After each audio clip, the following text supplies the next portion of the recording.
Good morning, Leanne. How are you today? I'm good, David. How are you today? I'm great. I'm ready to do the Snarkcast. I just have to do one thing before we get started. Okay. Put on my rejuvenating youth serum. This Oh, stuff is yeah. I great. understand. Yeah. All right, well, I'm going to put this on and we'll see you after the break.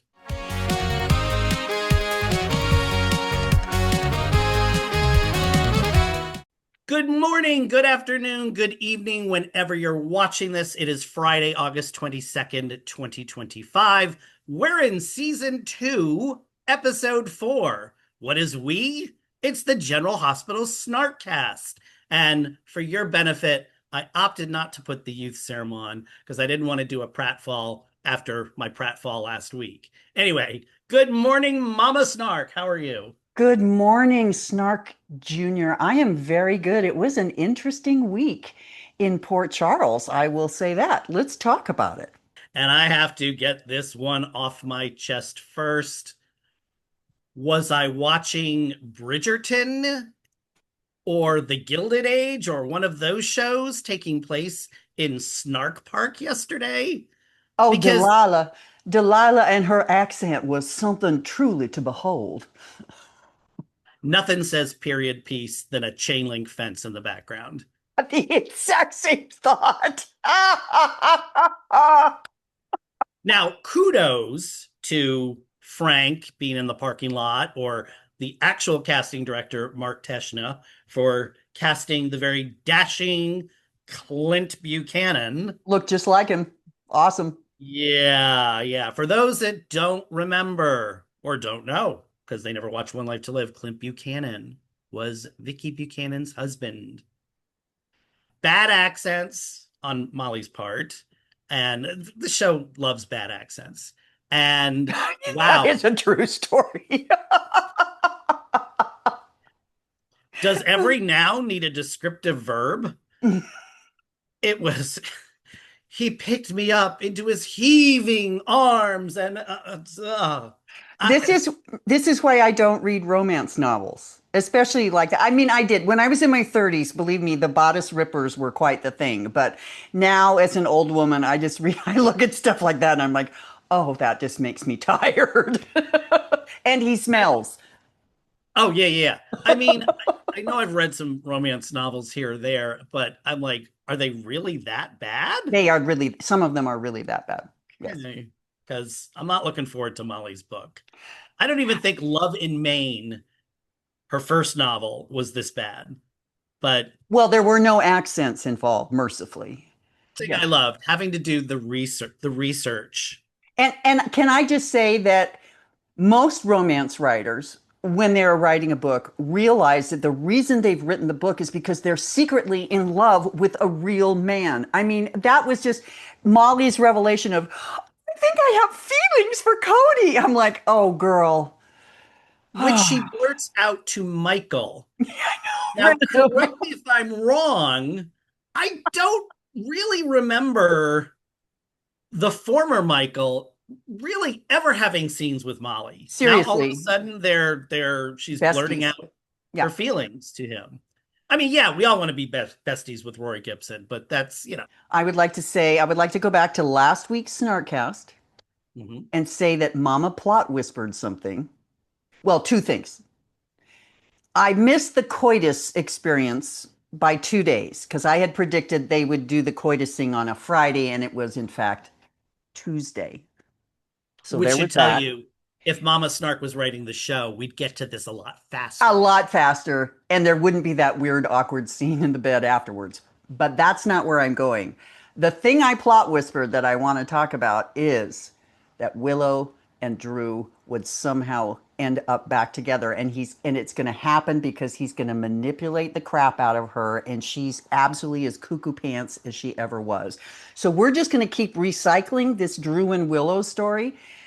I don't know that I'm proud that I plot whispered that. It kind of makes I may have created a monster by doing that, but that's what's happening.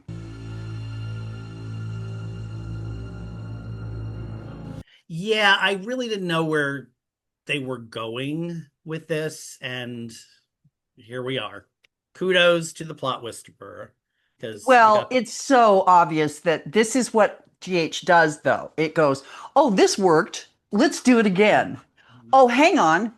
Let's do it again. And so we're going to see this breakup and whatever. I mean, it's not going to look exactly the same each time, but we're going to see Willow right back in his clutches because his whole thing is he's going to get her kids back. And that's what she wants more than anything. So, yeah. Well, at least this week, for people who wanted a little bit of comeuppance for Drew, we got it in spades. yeah, I love the fact that no one in the restaurant wanted would admit to it. Yeah. testify for Drew's because they all know what an asshat he is. Yeah. I have to say that whoever edited it, whoever wrote, did the breakdown of the scenes, having that cliffhanger on Thursday as to whether or not, or Wednesday, as to whether or not Marty was going to tell, that was just well done, Well, because we that's the didn't thing. know. That's what we like about soap operas, plots and characters connecting and things happening in an organic way that makes sense. Not Tad Martin finds out Drew is doing this, screwing Stella over. Bridge too far. Yeah, I Not, agree. Yeah, yeah. it was. So that's what we like. That's what we like to see. However, speaking of that plot line, why did they have to write Stella as stupid and naive for I asked this? the same question.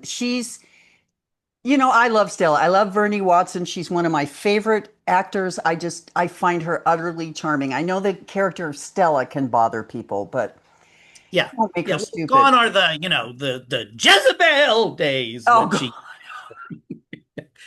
they needed to tone that down. But I think, like Tracy, they found the right groove for Stella. But that was just, to me, completely out of character that No, she would. Stella is smart. Tracy wouldn't be her friend if Stella weren't smart.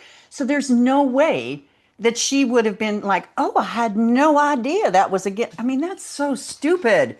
But Yeah. you're right. I had the exact same reaction of don't make Stella stupid. Make her kind, make her naive, but don't make her stupid.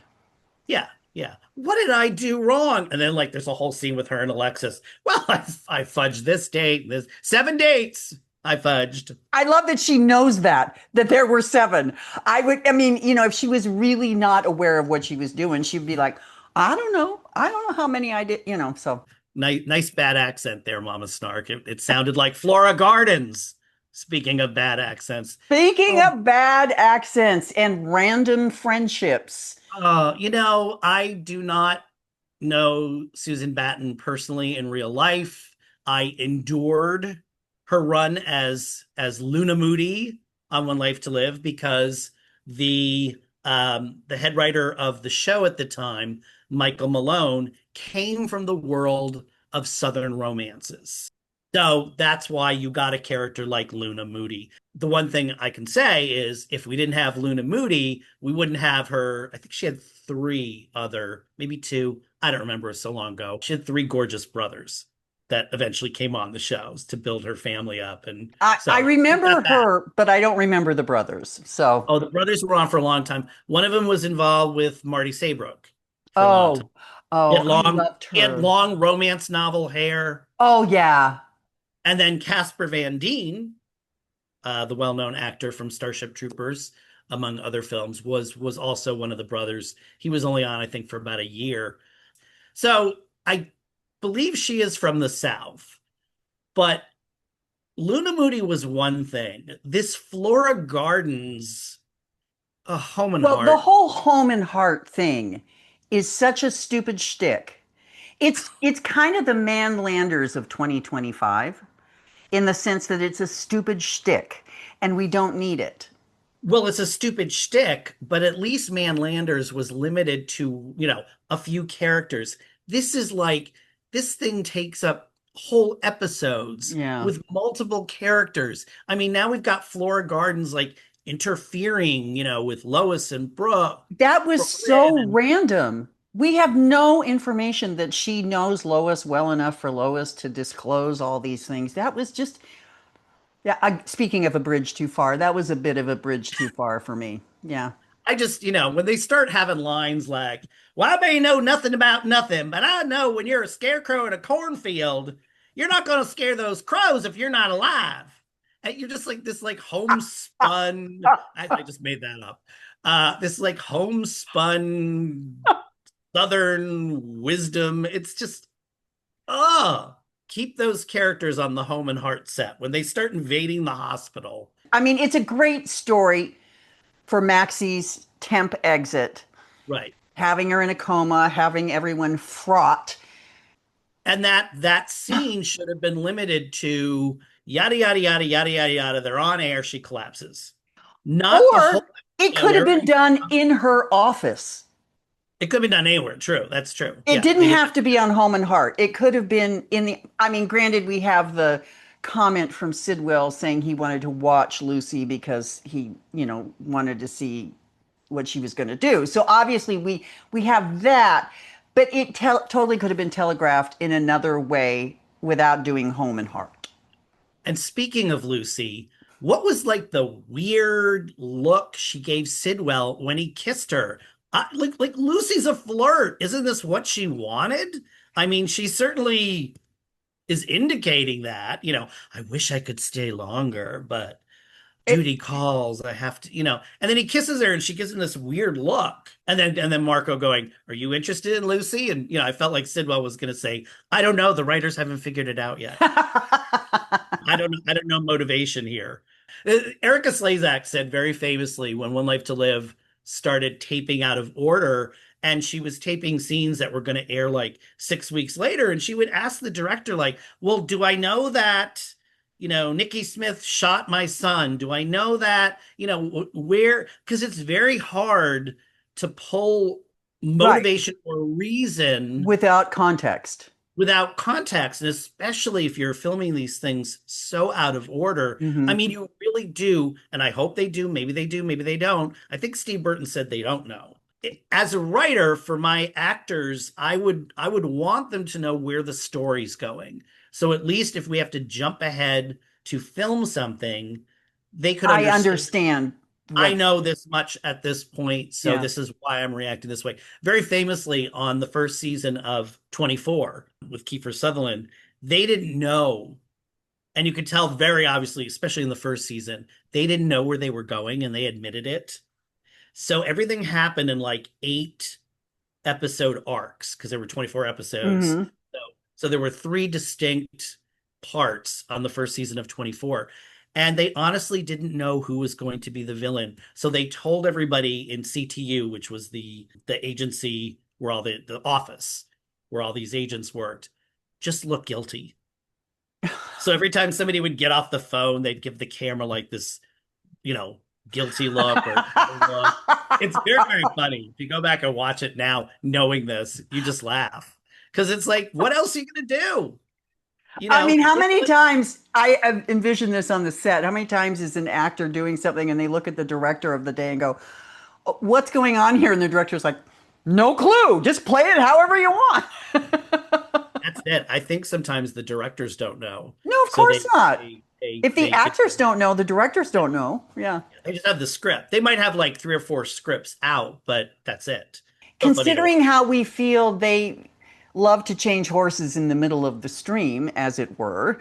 The 24 thing reminds me of, and this is a soap trope, somebody says something, it's a cliffhanger, it's whatever, we're going to commercial break, and the actor has to stand there for like 10 seconds giving facial reactions because it's like nobody's speaking. I know, it's when I see that in prime time, I'm always a little bit, that's a daytime thing, you guys. The best thing, I'm gonna give a little tip to people. If you watch old soaps that were filmed live, because it was live on tape, so they filmed it in order and they filmed it live. A lot of times when a scene starts, you'll see an actor just kind of looking sort of towards the camera, and then they get a cue to go because the camera's on. So then it's like, then they go into their acting. You can catch this a lot. Oh, interesting. What else we want to talk about today? I want to rewind to Monday. Okay. And Britt and Jason having their first face-to-face conversation. So how did you survive? You don't deserve to know. You don't deserve a damn thing from me. I grieved you, Jason. I stood at your grave and forgave you. I take it all back. You are a selfish son of a bitch. I don't forgive you for anything. That did not go like I thought it was going to go, and I love that. I love that I was surprised. Yeah, I mean, I fully expected Britt to not really tell him anything because Sure, but we don't know. I wasn't quite expecting her.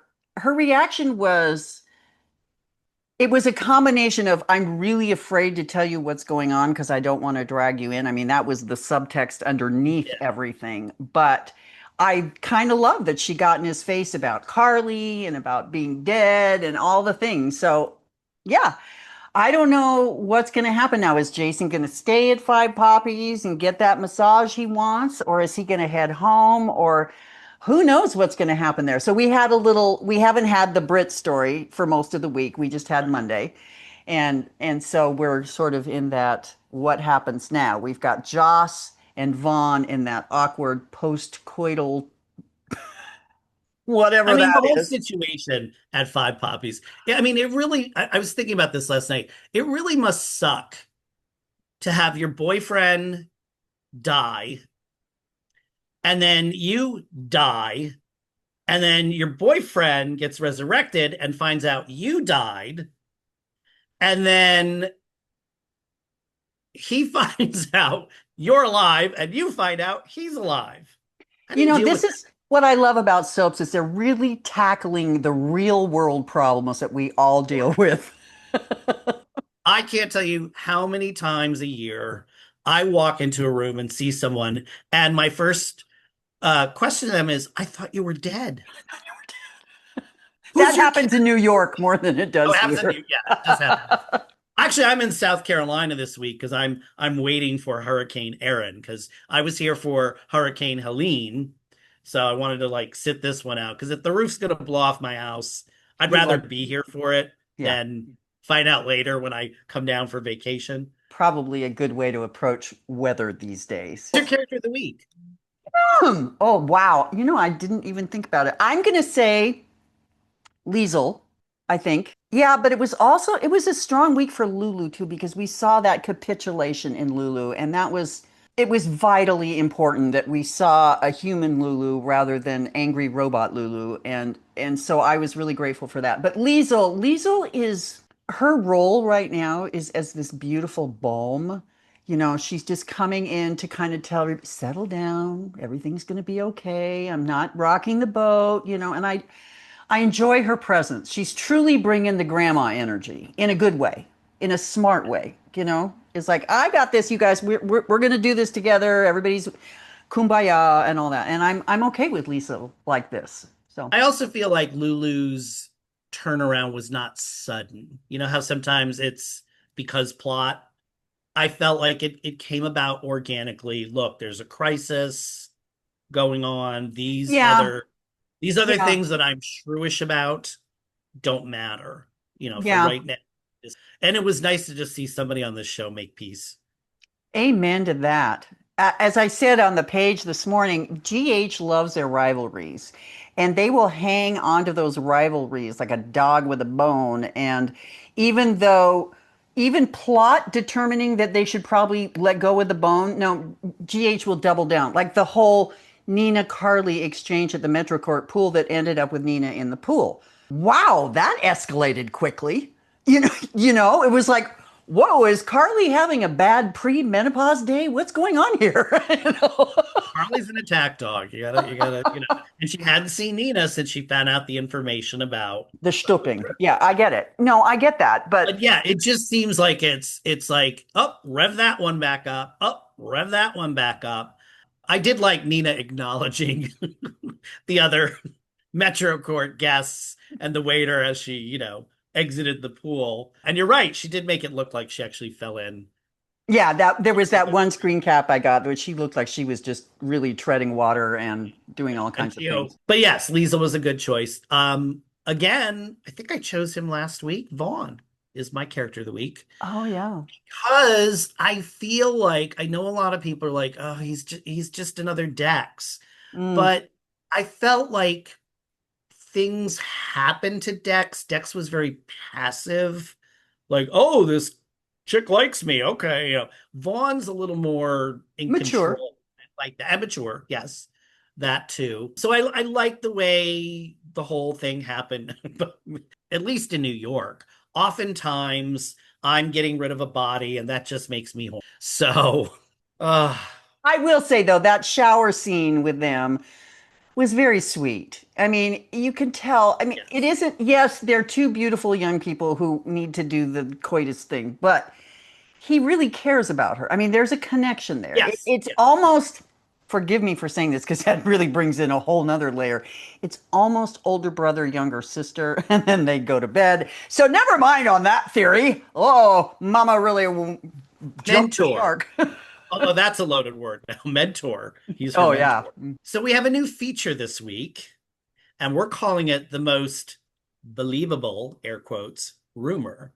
These are items that we always see because Facebook algorithms.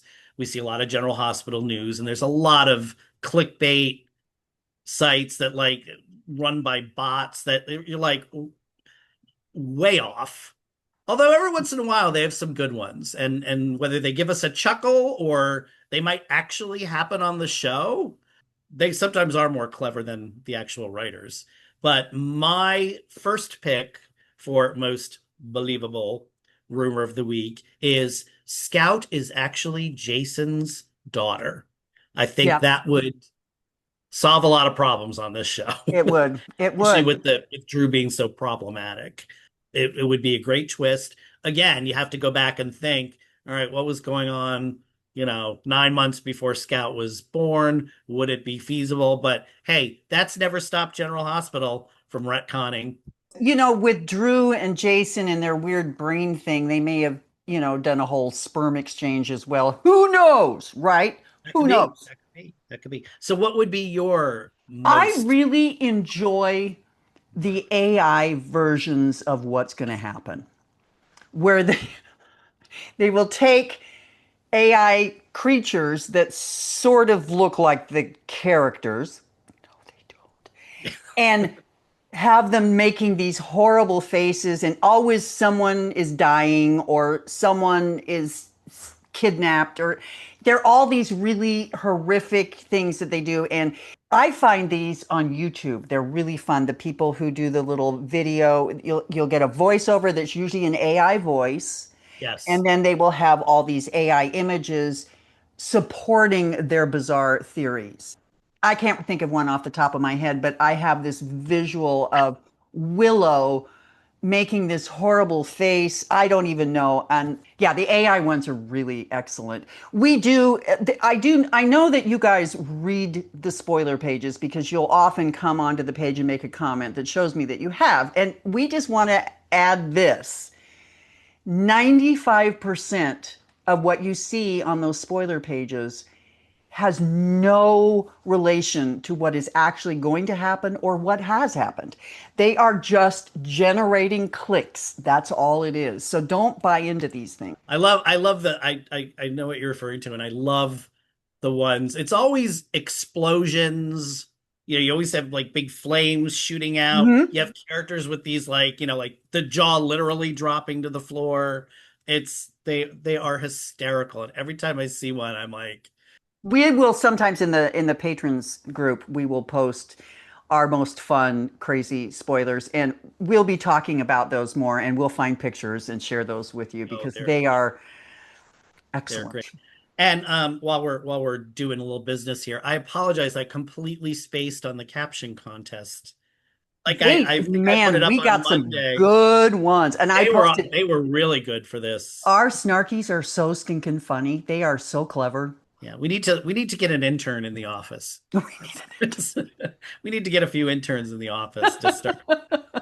Because we're making so much money ourselves, we can Oh, right, afford yeah, to do something. no, but we are expanding our reach. We We've are. got some great things coming up.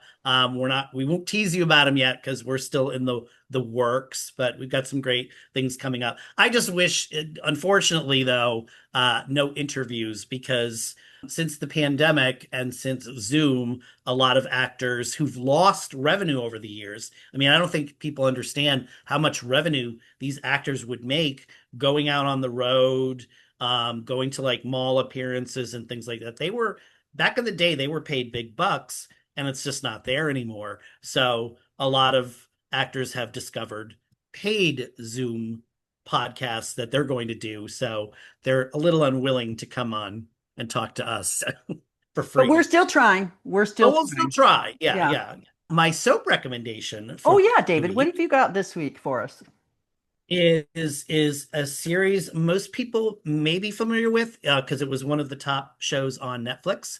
It's called Heartbreaker. It's a British series based on a graphic novel. And if you go to watch this series, I highly recommend the graphic novels by a writer named Alice Oseman. She started sketching these two gay teens when I think she was a teenager, and has cultivated over the years. They now have 5 graphic novels, and there's a couple of just regular novels that are offshoots with some of the characters.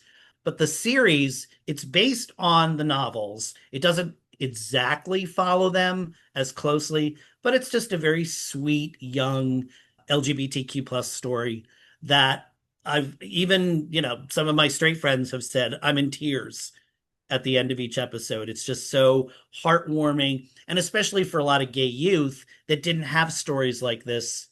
We didn't have stories like this when we were young, but a lot of gay youth now can look at these series and not feel so alone, that feel like you can have what people say a normal life. Of course, if you are attracted to a same-sex person. And there's many other characters in this series. Nick and Charlie are the leads. Charlie is this sort of gawky, young, skinny teen who has come out and was bullied for it, but is now sort of left alone. So he kind of navigates the world of school by himself. And he is seated next to Nick Nelson, who is the star rugby player, very popular, and they strike up this friendship. And of course, Charlie falls in love with him, but can't, possibly, obviously, there's no future because Nick is straight, or is he? So there's 3 seasons. People were hoping for a 4th season. Unfortunately, they're not going to do a 4th season, but they are going to do sort of a wrap-up movie. And I think Alice Oseman is going to continue doing novels, these graphic novels on Nick and Charlie. But it's just a lovely little British show. Half hour, 8 episodes, I think. And you said season, Netflix? So. And I was going to say, and Wicked Stepmother had her 87th birthday last week. Thank you to all those who wished her a happy birthday. I got news yesterday. She's coming to visit. She will be here on September 2nd through Friday. We will amend what we just said. We will have a General Hospital guest. We will. You are going to throw her on for a few minutes and talk. Live on tape, you will meet the Wicked Stepmother. The Wicked Stepmother, and she will be here and visiting. And so there's that. So you'll get to see in the flesh, as those of you who may or may not know, Nina Shipman is my stepmother. She was an actress in the 60s and 70s, and she appeared on General Hospital for 2 weeks during the Lassa fever story, and she died on the thing. It was very exciting. I actually watched the show then, so I'm sure if I could see a clip. It's hard to find. We can't find a clip. We've looked at it. I did find a photograph, and it was so badly done. But she's in the bed, and Leslie Charlson and some other doctor are standing over her. I'll keep looking on YouTube. Maybe one day. Because more and more, and I've said this before, people die, there are estate sales, people find old tapes. I am breaking in here to say I found the video. So what you're going to see is a very bad rendition of 1979 General Hospital during the Lassa fever escapade, and you'll get to see Nina Shipman. A half hour before she comes around, I think her condition is stable enough you can start making arrangements to get her back into her own room tonight. I'll take care of it, Dr. Weber. What about the IV? Oh, it's just the way it is for now, thank you.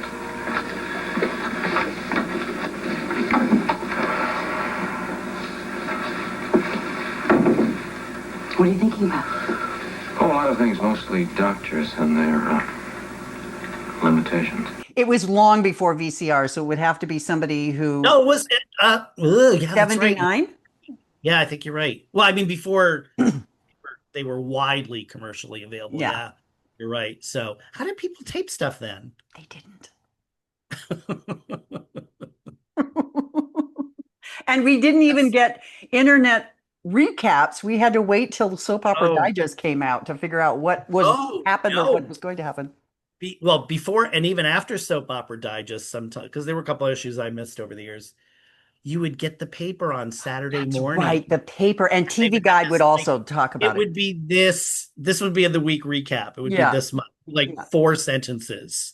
So, like the recap for this week would be like, Molly had a dream while writing her novel. Nina got pushed in a pool. Drew got Willow back in his arms, and that would be the recap. Yeah. No, back then we relied on our friends to tell us.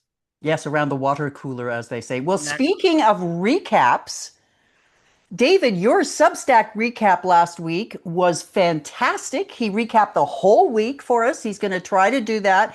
It's a big ask, you guys, to do a recap of the whole week. He's got to take notes. It's like he's in school again. So, but I loved it. It was very clever. It captured nuances, and I thank you for doing that. It was great. I always used to love, as I said a few weeks ago, the weekly recaps that the people on soaps.com did. I can't remember if any of the other sites did it, but soaps.com did a really good job, and they were always very snarky, and then they just decided to end it. So I'm trying to pick up that mantle and run with it. The next one will drop sometime on Saturday. Well, I will say this, of all of the things we've published on Substack, you got the most views. You boosted. We had like 150 new subscribers because of your article. So thank you, David. Good job. Because it's a general hospital. It's a general hospital. Yeah. It's not specific like Mama Snark gets talking about certain characters. I will get. There are people who don't watch the show anymore who do love a good recap. Yeah, I love a good recap. So that was. I do too. Excellent. I always love somebody giving it a little perspective, which is, what we do here on the Snarkcast and also a lot of times on the page. But anyway, speaking of the page, our Facebook page is just one of many ways to follow us. And if you aren't following us on Facebook, click that like and follow. It takes you 2 seconds. It's free. It helps our numbers. We're also on Instagram. We are repeating the best of other people's tweets on X. You can watch or listen to this podcast on many platforms, including Pandora and on our Substack page. Yep. So if you can't find us, you're not looking very hard. Right. We are available on all podcast things. In fact, I was on Apple Podcast last night, but I went on Apple, and there was General Hospital Snark on Apple. So when you aggregate, it goes to all the podcast drop points. So yeah, you can find us anywhere. That's great. Oh gosh, we're gonna. And one last thing before we end our Snarkcast, I would just like to do a little self-promotion, and that is, you can see the front of my shirt. Ooh. The back. Oh, ho, ho. Can you see it? Yeah, the butterfly. That's your series. The #1 show on Prime. Check it out. I think it's the #1 show because it just premiered. I think that's sort of how that algorithm works. Thanks for watching. We'll be back. We'll see you next week. Yeah. Bye, you guys.